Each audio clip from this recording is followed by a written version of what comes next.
Grace held the funeral program in her trembling hands, staring at the face of the man she thought she knew everything about, when a little girl with his exact same green eyes walked up to the casket and whispered, "Goodbye, Daddy."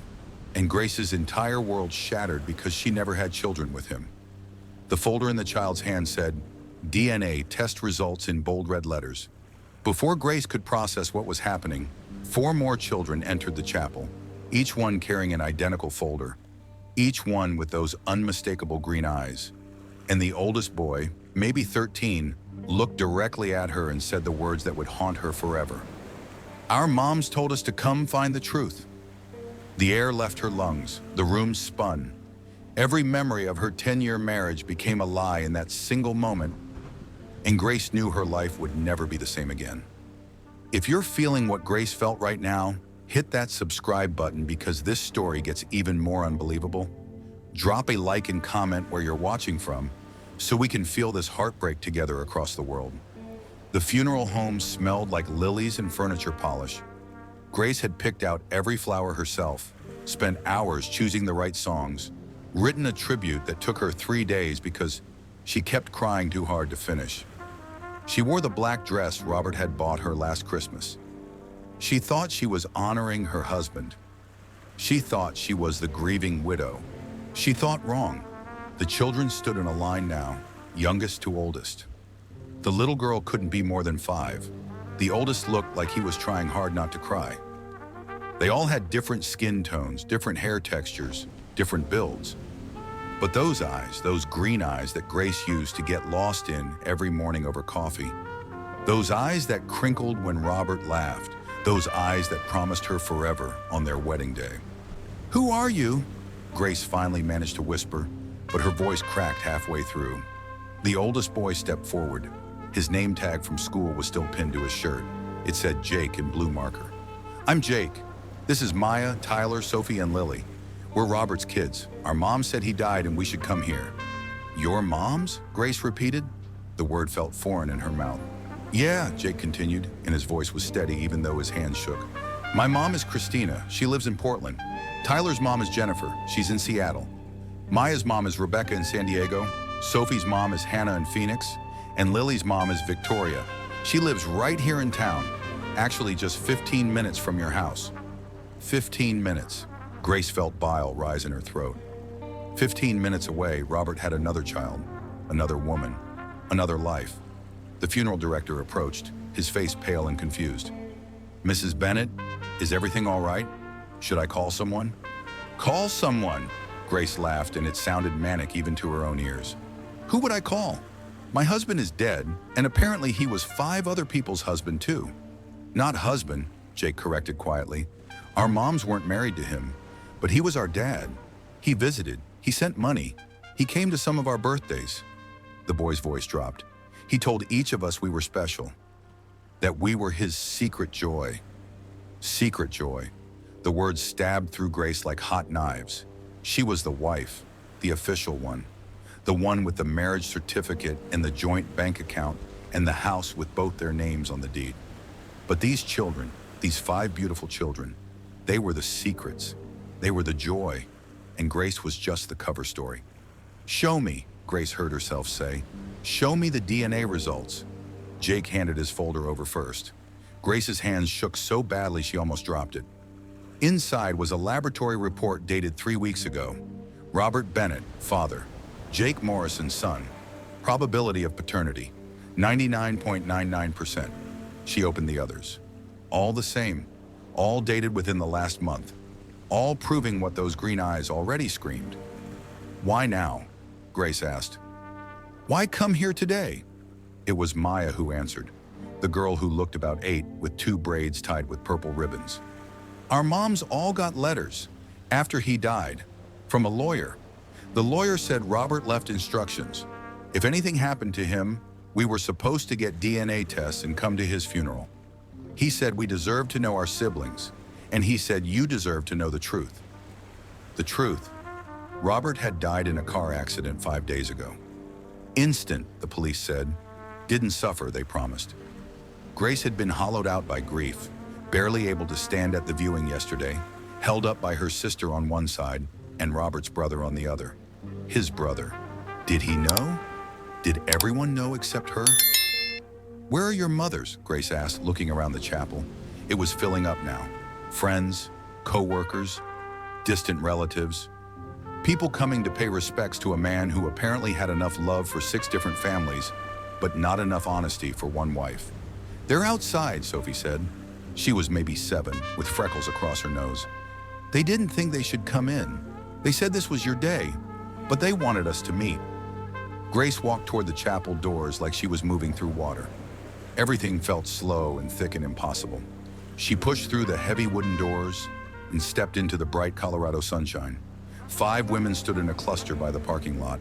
When they saw Grace, they went silent. One of them, a tall blonde woman holding the hand of little Lily, stepped forward. "I'm Victoria," she said. "I'm so sorry. We didn't know about each other until the lawyer contacted us." "Didn't know?" Grace's voice was rising now, 10 years of trust turning into rage. "How could you not know? He wore a wedding ring. He had pictures of me in his wallet. Our house, our life, it was all right there." Victoria's eyes filled with tears. "He told me he was divorced. He showed me papers. I thought they were real." "I'm Christina," another woman said, stepping forward. She had dark curly hair and looked exhausted. "He told me he was a traveling salesman, that he was on the road most of the time. I only saw him once every few months. I thought that was just his job." One by one, they shared their stories. Rebecca thought Robert was a widower, still grieving, unable to commit fully. Hannah believed he was in the military, deployed often, complicated clearances that explained his absences. Jennifer knew him as a businessman with international obligations. Different lies, same man, same green eyes, same promises whispered in the dark. "He gave me this house," Grace said, and her voice was hollow now. "We bought it together 3 years ago. How did he afford that and support all of you?" The women exchanged glances. Finally, Christina spoke. "He told me he had family money, an inheritance. I never questioned it." Grace's mind raced. The inheritance. Robert's uncle had died 7 years ago and left him money. A lot of money. Enough to buy a house, enough to support multiple families across multiple states, enough to build a web of lies so thick that no one could see through it. "Did he love any of us?" Grace asked the question to the air, to the sky, to the ghost of the man in the casket inside. "Or was it all just a game?" Victoria spoke again, her voice breaking. "He told me Lily was his miracle, that he never thought he'd be a father. He cried when she was born." "He told me Jake was his greatest achievement," Christina added. "He said Maya made him believe in second chances," Rebecca whispered. They each had a story. They each had memories. They each had a piece of Robert that felt real and true and special. And Grace realized with a sinking horror that maybe he did love them all. Maybe that was the worst part. Not that he was a con man or a liar without feelings, but that he somehow found a way to split his heart 6 ways and make each piece feel whole. The funeral was supposed to start in 10 minutes. People were inside waiting. Robert's brother was probably wondering where Grace had gone. The pastor was likely checking his notes one more time. "What do we do?" Hannah asked. She was holding Sophie's hand tight. "Do we leave? Do we stay? What do the kids need?" Grace looked at the 5 children clustered together near the chapel steps. Jake had his arm around Lily. Tyler was showing Maya something on his phone. Sophie was picking at her dress. They were siblings, half-siblings. They shared blood and DNA, and a father who had built them all on foundations of lies. But they didn't lie. They didn't choose this. They were just kids who lost their dad and discovered their whole lives were more complicated than they ever imagined. "They should stay," Grace said firmly. "The kids should stay. He was their father, whatever else he was." They deserved to say goodbye. The mothers looked at each other, uncertain. Victoria nodded first. "Okay, we'll sit in the back." "No," Grace surprised herself. "Sit wherever you want. He didn't give us that choice, but I will." They filed back into the chapel. Grace watched people's faces change when they saw the group enter. The whispers started immediately. Robert's brother rushed over, his face red and confused. "Grace, what is going on? Who are these people?" Robert's other families, Grace said simply. His children, 5 of them. DNA tested and proven. Her brother-in-law's face went white. Grace, I swear, I didn't know. None of us knew. Maybe that was true. Maybe Robert had fooled everyone. Or maybe people saw what they wanted to see and ignored the rest. Either way, didn't matter now. The service started. The pastor, clearly thrown by the unexpected guests, stumbled through his prepared words. He talked about Robert's kindness and generosity, about his work ethic, about his love for family. Every word felt like a mockery now. When it came time for people to share memories, Jake stood up. He was shaking, but his voice was clear. My dad used to take me fishing. He taught me how to bait a hook and how to be patient. He said the best things in life were worth waiting for. I don't understand everything about my dad's life, but I know he was my dad and I loved him. Maya spoke next. My dad brought me books every time he visited. He said reading was magic, that you could go anywhere and be anyone in a book. He made me feel like I could do anything. One by one, the children shared their memories. Simple things, beautiful things. Moments that mattered to them, and Grace listened and felt her heart break in new ways because these were real memories, real love. However twisted the circumstances, Robert had shown up for these kids in ways that meant something. Then it was Grace's turn. Everyone expected her to speak. She was the wife. She was supposed to have the most important words. She stood at the front of the chapel and looked at all the faces staring back at her. Friends who had been to their house for dinner parties, co-workers who had attended their wedding, family who had celebrated anniversaries with them. I thought I knew Robert, Grace began. I thought I knew everything about him. What he liked for breakfast, how he took his coffee, the way he hummed when he was nervous. I thought 10 years of marriage meant something, that it meant truth and trust and partnership. She paused, collecting herself. Today I learned I was wrong. I learned my husband had 5 children I never knew existed. 5 women he made promises to. 5 separate lives he maintained while coming home to me every night. Her voice cracked. I learned that the man in that casket was a stranger. The chapel was dead silent. Even the children had stopped fidgeting. But, Grace continued, and this was the part she hadn't planned, the part that surprised even her. I also learned something else today. I learned that those 5 children are innocent, that they love their father, that their memories are real, even if the circumstances were a lie. And I learned that sometimes the truth destroys everything you thought you knew, but hiding from it destroys even more. She looked directly at the children. Your dad wasn't perfect. He hurt a lot of people. He lied to all of us, but he was still your dad, and you still deserve to grieve him and remember the good parts. Don't let anyone tell you different. Grace sat down. Her legs were shaking. Her sister grabbed her hand and squeezed tight. After the service, after the burial, after everyone had filed past the casket one last time, Grace found herself alone in the cemetery with the 5 children and their mothers. The sun was setting, painting the Colorado sky in shades of orange and pink that seemed too beautiful for such an ugly day. What happens now? Victoria asked. Grace had been thinking about that question all afternoon. What happened when your entire life was revealed to be a performance? When the man you slept next to for 10 years was living 5 other lives in 5 other cities? When the future you planned was built on nothing but lies? I don't know, Grace admitted. The lawyers will figure out the estate. Apparently there's money left, though probably not as much as any of us thought. The house is in both our names, so that's complicated. His retirement accounts, his life insurance, all of that will take months to sort out. We don't want his money, Christina said quickly. That's not why we came. I know, Grace said, and she meant it. You came because your mothers and your children needed closure. I understand that. She looked at the kids again. They were sitting together on a bench near Robert's grave, talking quietly among themselves, already forming bonds, already becoming something new. They should know each other, Grace said suddenly. The kids, they're siblings. They didn't ask for this mess, but they have each other now. That shouldn't be punished. The mothers looked surprised. Rebecca spoke first. You'd be okay with that. With them having relationships? It's not about what I'm okay with, Grace said. It's about what's right. Those kids lost their dad. They shouldn't lose their siblings too. Over the next few months, Grace learned more about Robert's secret life than she ever wanted to know.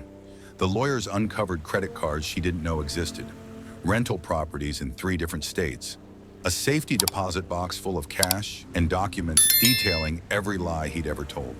He'd kept meticulous records, almost like he wanted to be caught. Or maybe he just needed to remember which story he'd told to which woman, which child he was visiting on which weekend, which life he was living in which moment. The inheritance from his uncle had been substantial, but Robert had burned through most of it maintaining his complicated life. What was left got divided 7 ways. 1 share for Grace, 1 for each of the children's college funds. It wasn't much, certainly not enough to make up for the betrayal, but it was something. Grace sold the house. She couldn't stay there anymore. Every room held memories that were now suspect. Every corner whispered questions she couldn't answer. She moved into a small apartment across town and started over. The hardest part wasn't the logistics. It wasn't the lawyers or the paperwork or the awkward conversations with friends who didn't know what to say. The hardest part was looking in the mirror and wondering how she'd missed it, how she'd lived with a man for 10 years and never saw the signs. Never questioned the business trips that seemed too frequent. Never noticed the way he kept his phone face down. Never wondered why he was so good at keeping secrets. She went to therapy, talked through the anger and the grief and the embarrassment, learned words like compartmentalization and narcissist and emotional manipulation, learned that sometimes people are just really good at lying and it's not your fault for believing them. 6 months after the funeral, Grace got a text from Victoria. The kids wanted to have a picnic together, all 5 of them. They'd been video chatting and had formed a group chat and wanted to meet up again. Would Grace come? Grace almost said no. She'd been avoiding anything connected to Robert, trying to build a life that didn't include his shadow, but something made her say yes. Maybe curiosity, maybe a need for closure, maybe just a desire to see if any good could come from such profound devastation. They met at a park on a Saturday afternoon. The 5 children ran together like they'd known each other forever, not just 6 months. They played on the swings and climbed on the jungle gym and laughed in ways that seemed impossible given the circumstances that brought them together. The mothers sat at a picnic table watching. They'd formed their own tentative friendship, bonded by the unique trauma of being Robert's victims. They swapped stories, compared lies, found humor in the absurdity when they could. Grace sat slightly apart, not quite part of their group, but not entirely separate either. She watched Jake push Lily on the swing, watched Maya and Sophie play some elaborate pretend game, watched Tyler attempt to climb to the highest point on the playground equipment. "They're good kids," Christina said, approaching Grace with 2 cups of lemonade. "Despite everything." "They are," Grace agreed, taking the offered cup. "I know this is weird," Christina continued. "All of us here together, playing happy families after what Robert did. But the kids needed this. I know. And honestly," Christina sat down next to Grace, "I needed it too. Needed to know I wasn't the only one he fooled. Needed to see that you were real and human and hurt just like the rest of us." Grace looked at her. "You thought I might not be?" "Maybe," Christina admitted. "Maybe part of me wanted to believe you were in on it somehow, that you knew and didn't care. It would have been easier than accepting that we were all just blind." "We weren't blind," Grace said firmly. "He was good at this. Maybe he'd been doing it his whole life. Maybe we were just the latest chapter. But we weren't blind. We were trusting. There's a difference." They sat in silence for a while, watching the children play. Eventually, Victoria joined them. Then Hannah, then Rebecca. 5 women who should have been enemies, who had every reason to hate each other, sitting together in unexpected solidarity. "I got a job offer in Denver," Grace said suddenly. "Teaching position at a university. I start next month." "That's amazing," Rebecca said. "Fresh start." "Yeah," Grace agreed.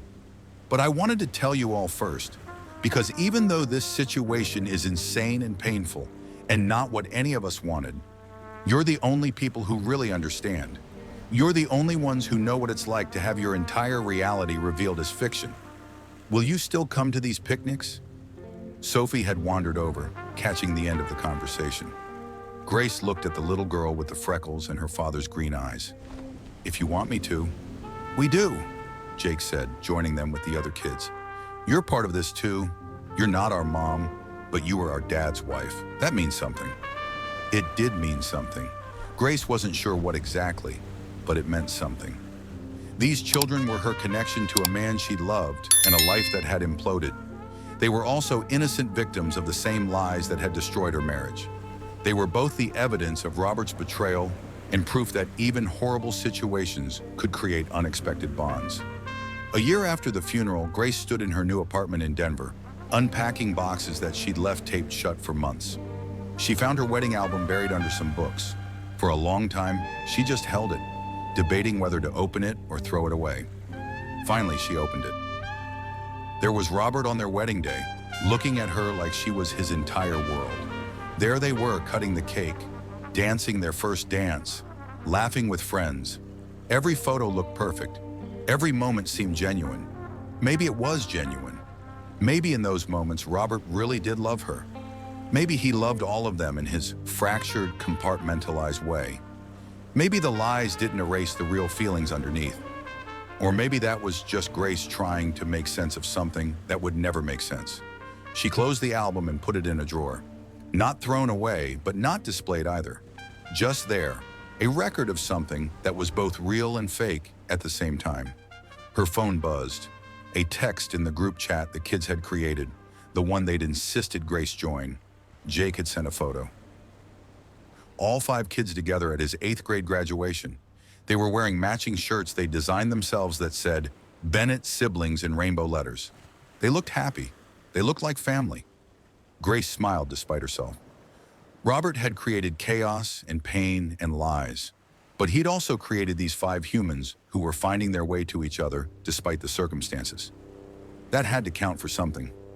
She texted back a congratulations to Jake and a heart emoji to the group. Then she finished unpacking her boxes and started making her new apartment feel like home. The story didn't have a neat ending. Grace didn't find perfect closure or complete healing. The betrayal still stung on random Tuesday afternoons. She still had moments where she questioned every relationship, every trust, every promise anyone made. The scars were permanent, but she was surviving. She was building a life. She was teaching classes and making new friends and going on careful, cautious dates with men she vetted extensively. She was learning to trust again, slowly, one small step at a time. And every few months, she drove back to Colorado for a picnic with 5 kids and 4 other women, all of them connected by one man's lies and their own decision to not let those lies define everything. They were creating something new from the wreckage, not a traditional family, not even close, but something real nonetheless. Grace learned that truth, even when it destroys you, is better than living in a beautiful lie. She learned that strength isn't about not breaking, but about what you do with the pieces after everything falls apart. She learned that sometimes the worst day of your life opens doors to connections you never expected and growth you never knew you needed. And she learned that even when someone makes you the supporting character in their web of deception, you can still choose to be the hero of your own story going forward. If this story moved you, if you felt Grace's pain and her strength, make sure you're subscribed to this channel. Hit that like button and comment where you're watching from, because we're building a community of people who understand that life's messiest moments often lead to the most unexpected growth. Your story matters too, and we want to hear it. Share this video with someone who needs to know that even the worst betrayals don't have to be the end of everything. Sometimes they're just the beginning of something truer.